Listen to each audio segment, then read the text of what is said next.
a Google Classroom para dun lahat ng submissions.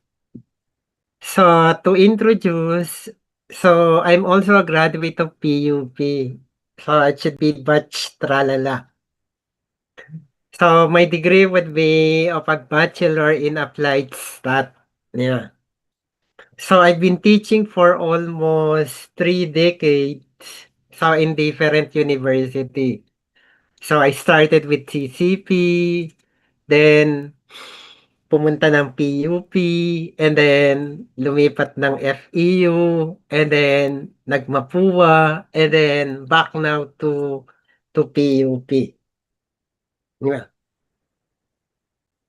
So I just recently resigned from my designation as chief for the Center for Statistical Studies ng Institute for Data and Statistical Analysis.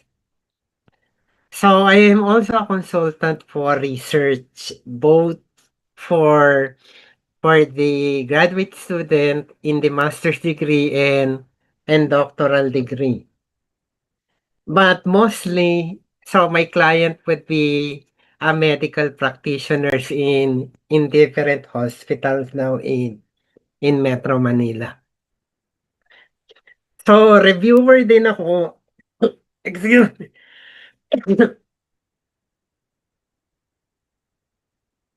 ng Scopus Index Journal. So, reviewer ako for the IAS, yung Institute for Advanced Engineering and Sciences. So, as for the course naman po, so we follow yung grading system set by PUP, di ba? So, it should be a 70-30, so 70 for the class standing, while yung remaining 30% would be for the major exam. So, major exam should be conducted face-to-face as per memo, di ba? So, yung only face-to-face natin na exam would be the midterm exam and the final exam. Since I employed in this course an application base, so wala tayong quizzes. So, ang meron lang tayo for the ano tawag doon? For the class standing would be an assessment. So we only have 3 assessment for the midterms and then 3 assessment for the finals. So a total of 6 assessment. And 1 research paper for the at the end now of the course. Diba? So for the research paper, so it should be in group. So number of members per group should be consisted of a maximum now of 5 members or 5 students. So, since maximum yung 5, so pwede kayong mag-group into say 3, 4, but not more than 5. As for the groupings, so I'll give you the option so to choose now your group mate. So para walang sisihan. As for the topic of the paper, so it should be related now to your course, di ba? Or any engineering field. But most likely, sana mag-concentrate tayo dun sa latest innovation ngayon for the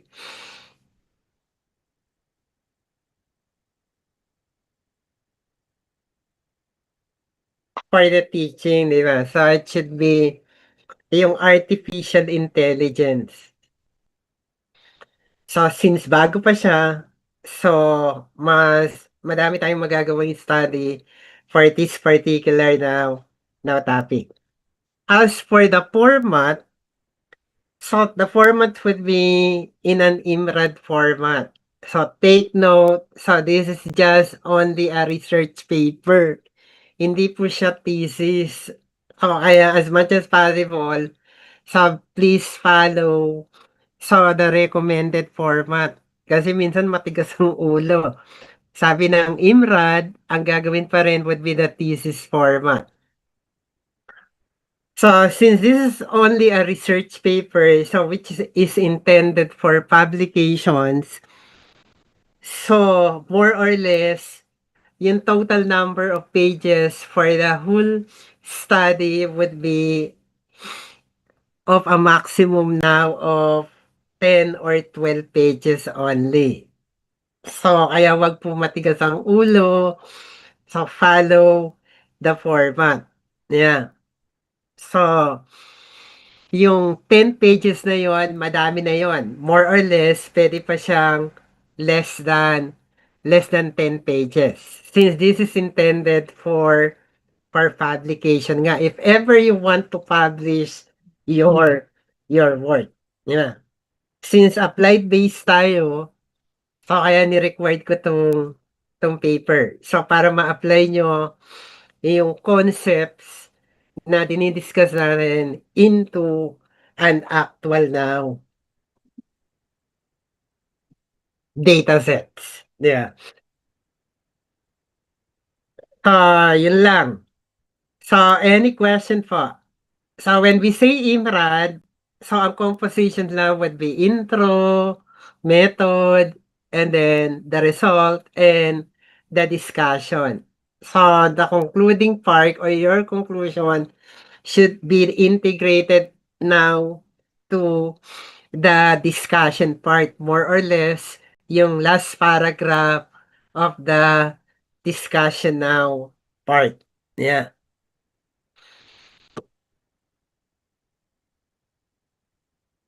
So, dapat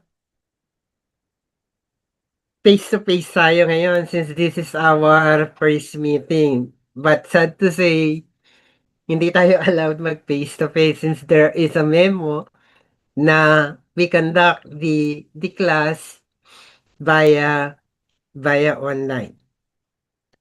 Okay, any question first or clarification so before we proceed with the first topic?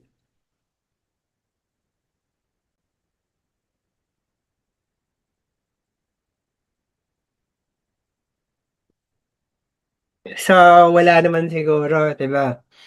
So, let's proceed now with the definition now of the data analysis.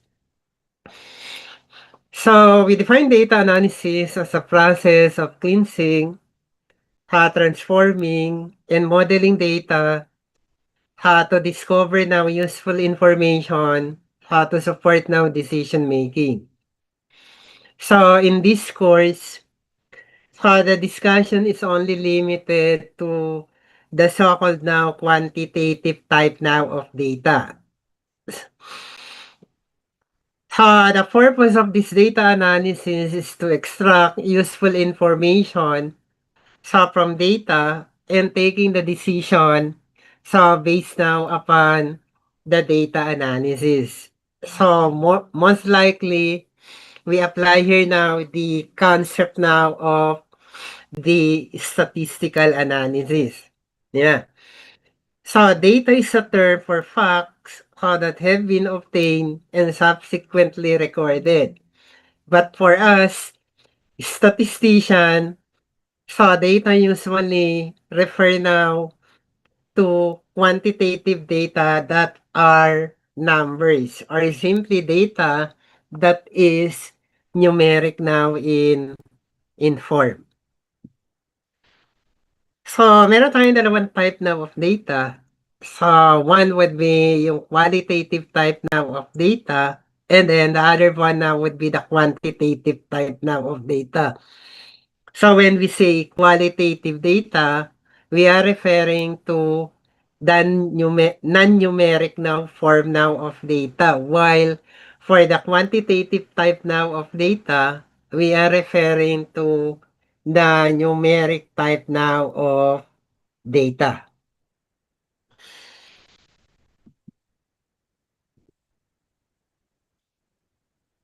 So for quantitative data analysis, so we simply means analyzing data So that is number based or data that can be easily converted now into numbers. So without losing now any meaning. Yeah. So this type now of data analysis is typically used so to measure now differences or relationship now between or among now the given now variables. And to be able to perform this, so we applied here now the concept now of the statistics. Di ba? So what is statistics?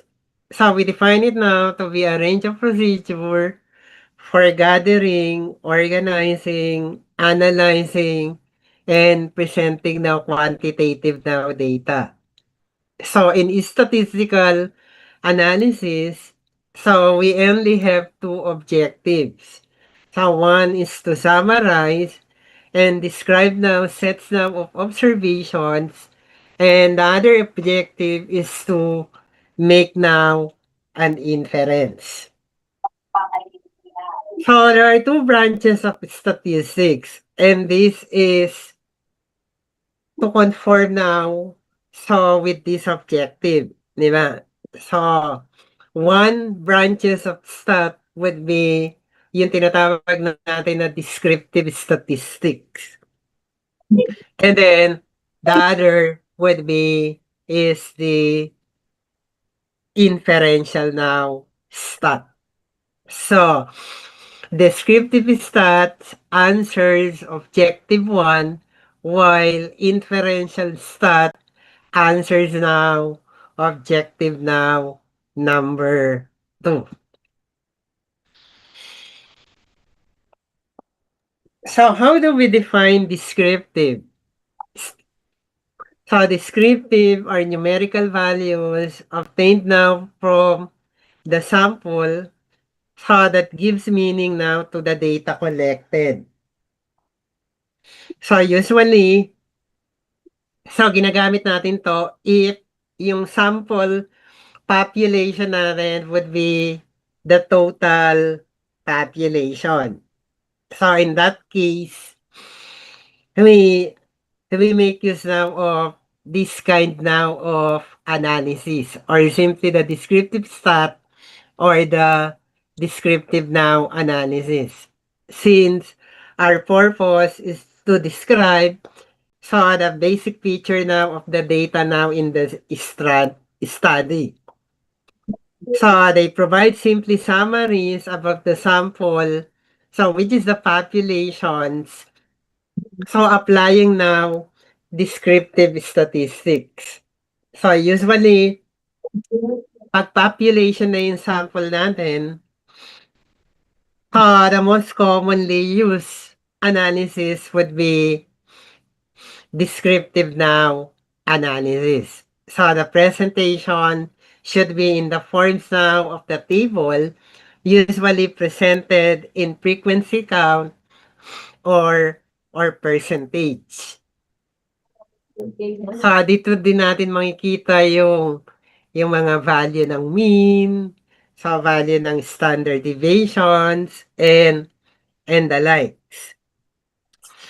On the other hand, inferential stat are numerical values how that enables the researcher now to draw conclusion so about a population so based now on the characteristics of a population now sample.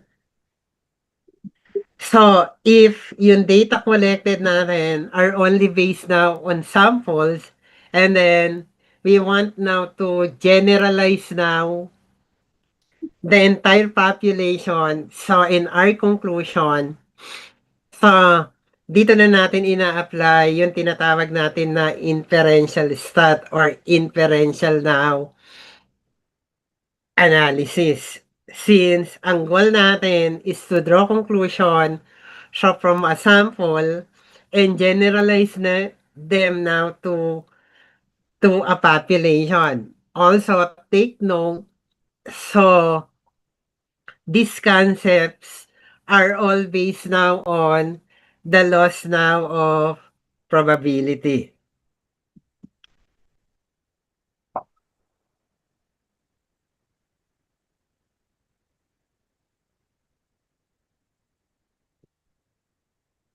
So, before we analyze now the data and apply now certain types now of statistical measures, the first thing to do now is to identify now the type now or date of data or simply yung level of measurement. Kasi yung statistical analysis na gagamitin natin for the data analysis depends now on the type now of data.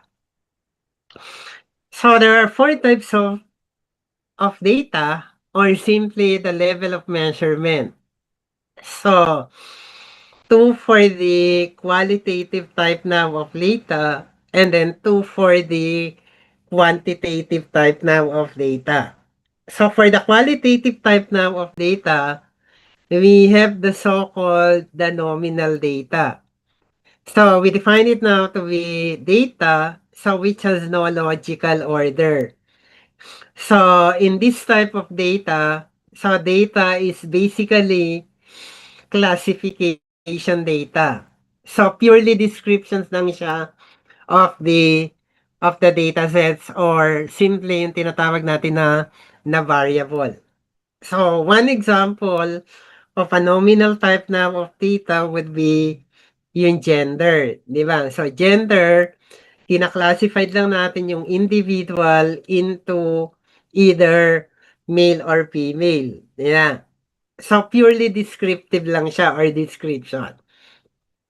Some other types of data would be civil status, nationality, skin color, so type of music, say type of computer, type type of software, etc., etc. So another type now of data which fall under the qualitative type now of data is the ordinal data. So ang ordinal data halos kapareho lang siya ng nominal type now of data. Ang pagkakaiba lang nila dito should be in an ordinal type now of data, data now has a logical now order. So meaning, meron na siyang ranking. Di ba? One example of an ordinal type now of data would be, say, yung status. So the status is classified low, middle, high. So if you notice, from these classifications, so may hierarchy na or may ranking na. So which defines now this variable to be an ordinal type now of data. Other example of ordinal would be yung size, and then other would be, say, quality. Di ba? So, from poor to excellent.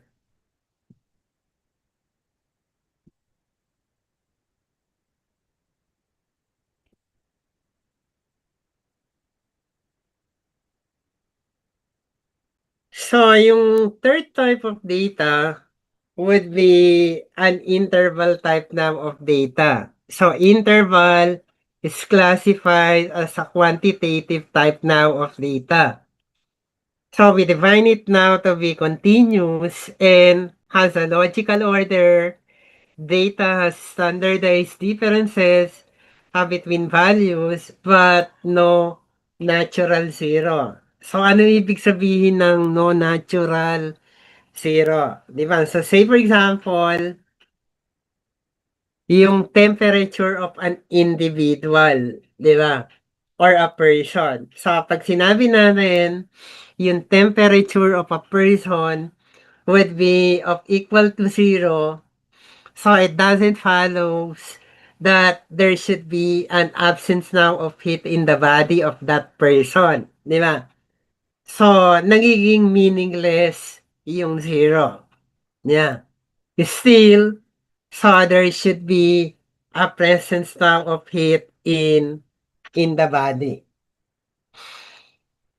Another example that fall under the interval type now of data would be the IQ score, di ba? So if we say yung IQ score of a person would be of equal now to zero, again, hindi nangangahulugan na walang IQ yung tao na yon, di ba? Kasi wala naman taong walang IQ. So, nagiging meaningless yung value na zero for this variable. So, besides, ang IQ score may range from the negative value to the positive now value. So even those persons so with negative IQ score still may IQ pa rin sila, di ba? So meaningless yung value na sa zero. That is what we mean now by the natural zero.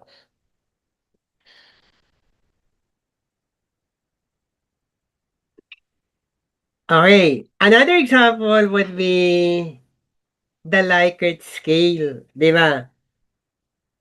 So, Likert scale can be considered either an ordinal type now of data or an interval type now of data. So, depending on how are you going now to use now this scaling in your data analysis. Though yung controversy so regarding now this scaling is still exists up to this time.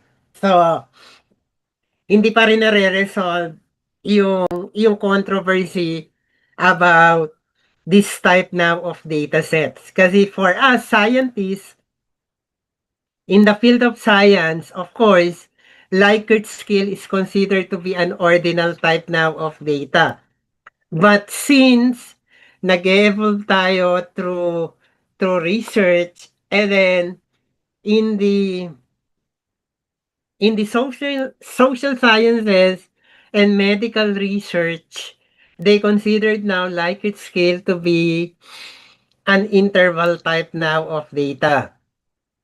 So kung napapansin nyo dun sa faculty evaluations natin, so we are using a Likert type now of scaling.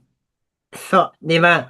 But if ginagawa na yung result for that evaluation, so ang ginagamit nila would be an analysis, so which is intended for the interval or a ratio type now of data. So, nagkakaroon ng violations, 'di ba?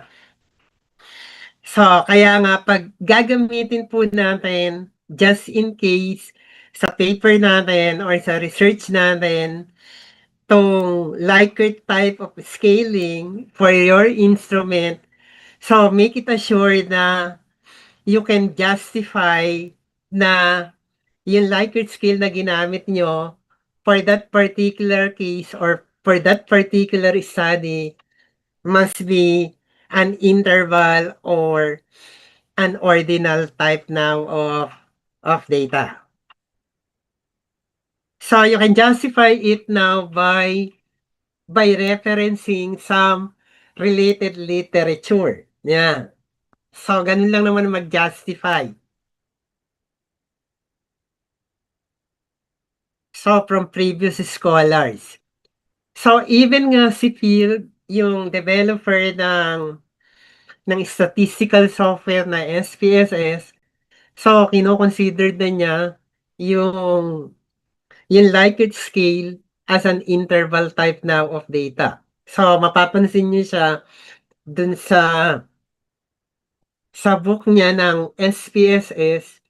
So sa mga samples niya ng analysis, so using Likert scale, gumagamit na siya ng statistical na analysis na intended only for the interval and ratio type now of data.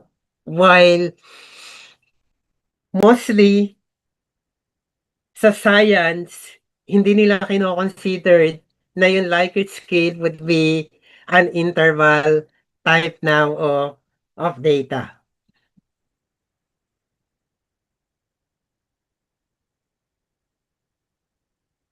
So, for the last type of data, ito yung tinatawag natin na ratio type now of data. So, very similar siya sa interval.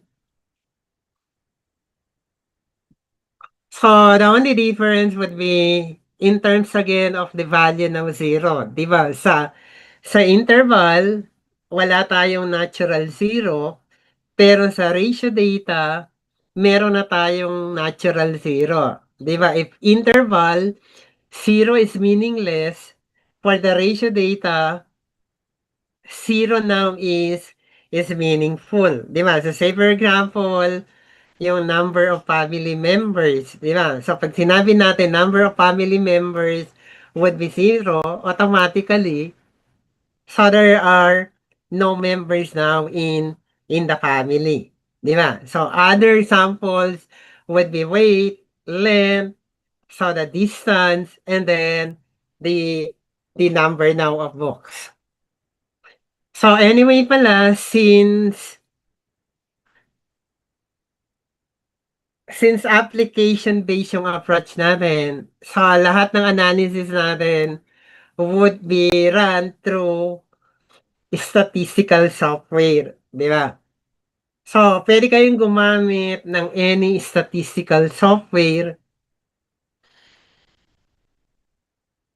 aside from dun sa gagamitin ko in the course, di ba? Hindi lang tayo pwedeng gumamit ng mga licensed software like SPSS kasi we are into accreditation and mahigpit ang accreditation, so only licensed software are allowed now to be used now in the classroom, di ba? Anyway, marami namang statistical software available sa web, so which can be downloadable free na hindi nangangailangan ng license. So like the Excel data analysis, so meron tayong JOPS, meron tayong R, di ba?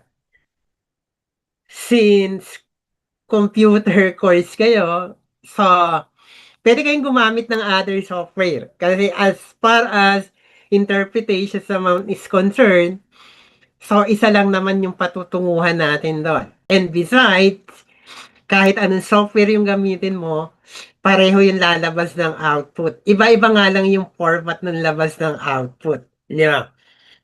So, in this course, I'll be using yung Excel data analysis tool.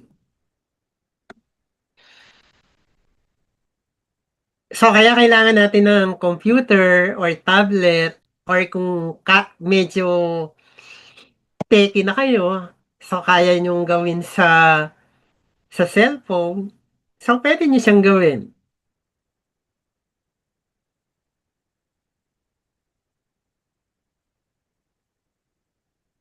Since application-based tayo, so hindi natin kailangan mag-memorize, mag-compute manually, etc., etc. Ang concentrations natin would be dun sa data analysis and interpretation.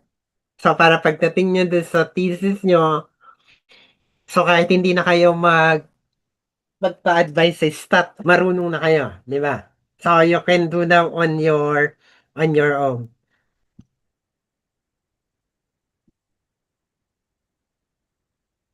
So, of course, after natin i-analyze yung data, so the next thing to do now is to present it now in the research result section now of a manuscript, di ba? So, in most cases, ang ginagamit ng scholars would be yung tinatawag natin na table format or the table presentation. Sa table presentation is a means of arranging and presenting data in rows and columns so that the reader may easily see, compare, and analyze them, di ba? Usually, most likely, pine-present lang natin siya in the form now of a frequency count and a percentage. And then, kino-connect natin yung mean for this particular now presentation.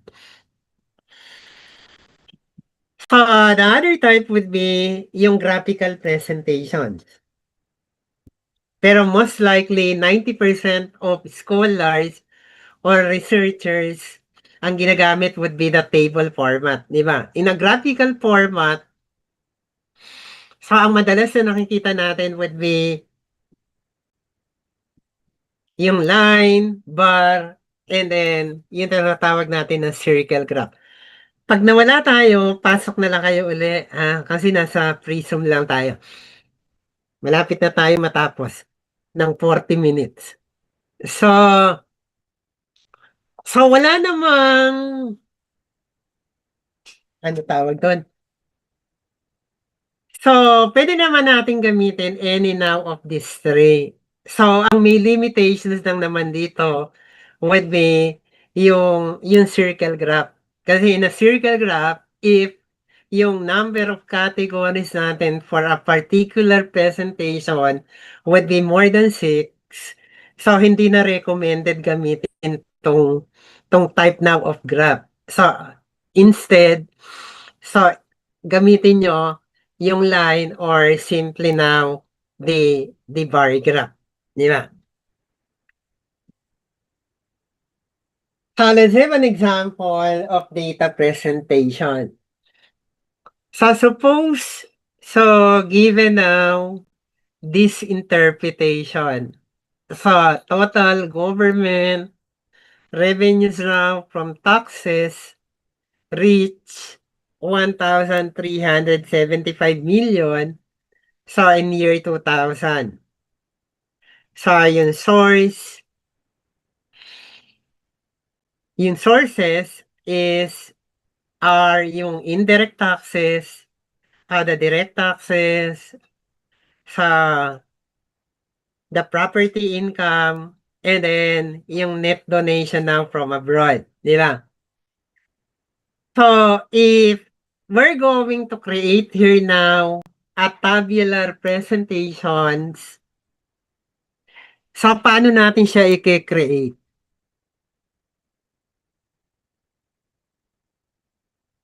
So, any volunteer po?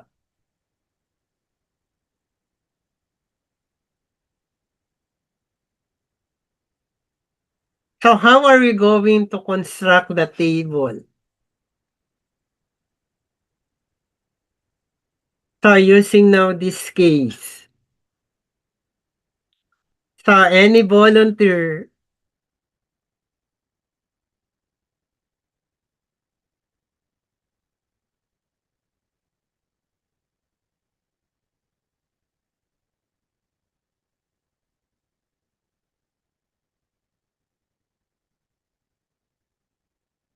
Say how many columns are we going to create? And then what would be the descriptions now for the variable, and then what is the title now of the table.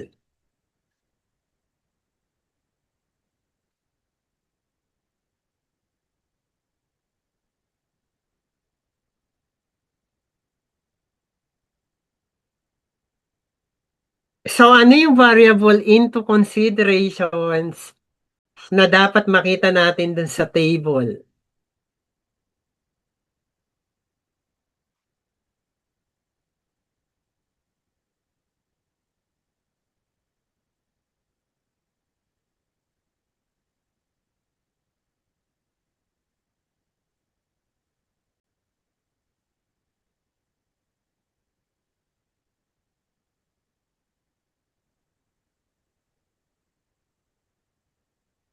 Okay, one variable would be the government revenue or simply the revenue. So, this revenue is the amount, di ba? Or simply the amount now for the income. O other variable to be considered in the table.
Okay, so net donation is not a variable here now in the case. Net donation is one of the output for this case.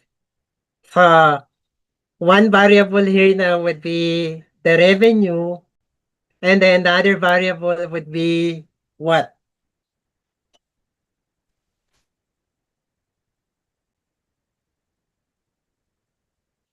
If we're so the sources of revenue, di ba? So yung dalawang variable under study would be the sources of revenue and then the revenue. So which is the amount. If we're going to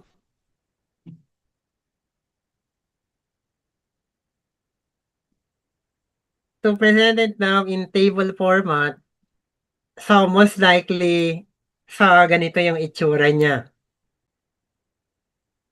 Yeah. Yan. So, yung first column natin would be yung sources of revenue.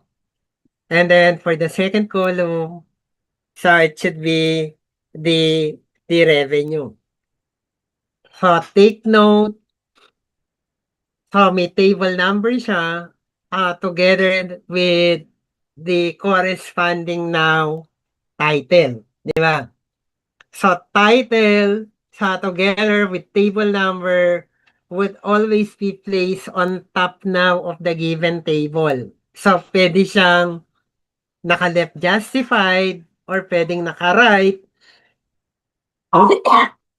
Excuse me.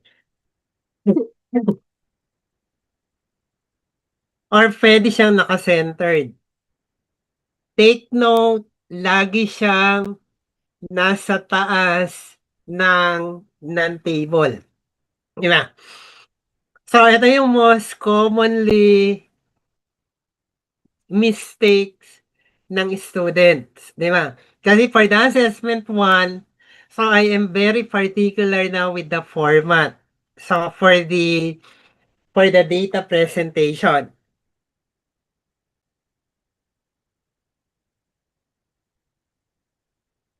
So, they created tables and then tables lang siya. So, wala siyang table number, wala siyang wala siyang title. So, ano yung pine-present nung table mo, 'di ba? So, make it sure na when presenting table, laging merong title together na with the corresponding now table number, 'di ba? So, yun lang po. And then, we can also present it now using graphical presentations, 'di ba?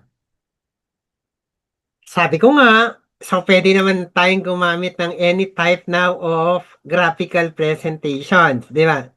So, if I make use now of the line chart, so this is how the the presentations now looks like, 'di ba? So, nakita nyo malinis siya, 'di ba? So, if in the table format, so yung title, so together with the table number, should always be on top now of the given now table.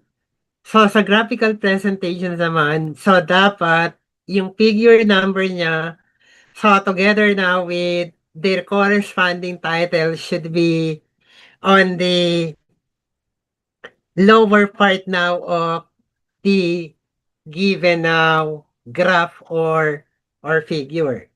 Again, pwede siyang naka-left, pwede siyang naka-right, or pwede siyang naka-center. Di ba? So, ang common mistakes naman dito when we, di ba, once we generate it now from the Excel software, automatically, si Excel nagbibigay ng corresponding title now for the given graph. So, sometimes, yung title na binibigay ni Excel, hindi siya nagja-jive dun sa figure na pine-presents nung data. So, in that case, modification talaga ang kailangan in order to have the right title now for the given now figure. So, wag din kakalimutan na pag minodify natin yung title and put it now below now the given figure, natanggal niyo yung title dun sa loob na binigay ni Excel. So, kung nakita niyo to, di ba, ang linis niya. So, graph lang talaga siya. And then, the figure number, so together with the title, nakalagay siya dun sa baba ng figure. Yeah. So, if we present it now with the circle graph, so ito naman yung form niya, di ba? And if you notice from the figure, so ma-analyze natin na if we're going to use a graphical presentation, si circle graph ang most appropriate. Kasi here, in this graph, so kahit wala na tayong textual interpretations now of the datasets, magagraphs na agad ng reader. So which among now the sources of government should be the highest or yung may pinakamalaking contributions sa sa government, di ba? Or sa revenue ng government. Yeah. Although, pwede rin naman yung line or yung tinatawag natin na bar graph. So, for the bar graph, so there are two ways to present. One would be using the vertical bar graph, and then the other one would be the horizontal now bar graph. Basta tatandaan nyo lang, kasi for the assessment one, I am very particular with the format. Kasi data presentations nga yung assessment one. So make it sure that the data now should be presented very clearly and concise. Of course, dapat complete yung descriptions. So, title should be given as much as possible in a short statement. Short siya, pero complete, and the end, and concise. At the same time, clear for the reader. So, take note, pag gumagawa tayo ng analysis,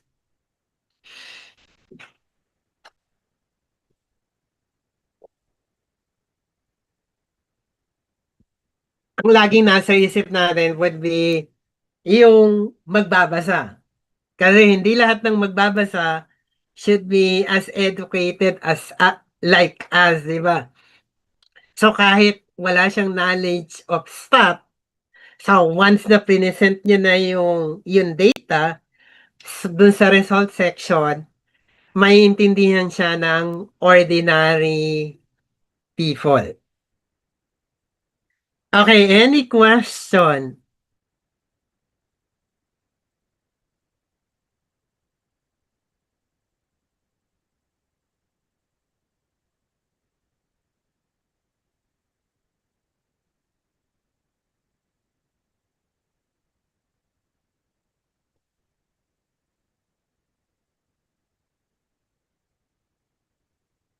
So, after ng klase natin, i-create ko yung Google Classroom natin.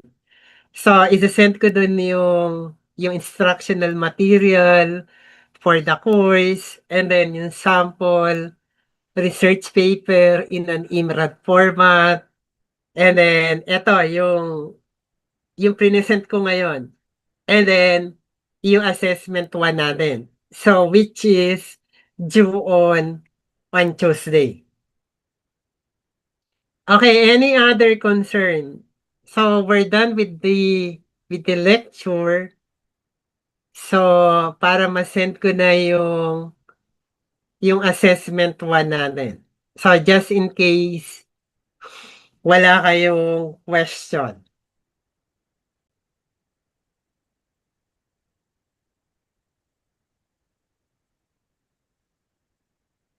Wala na po?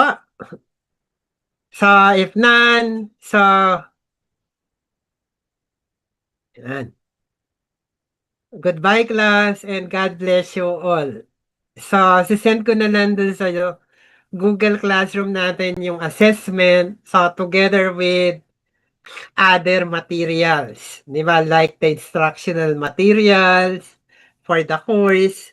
So, which is, ando na yung course outline natin for the course. So, yung sample research paper and yung discussion natin ngayon. So, bye-bye class. Bye po, sir. Thank you po. Bye po. Okay, Bye po. bye-bye. Thank you, sir.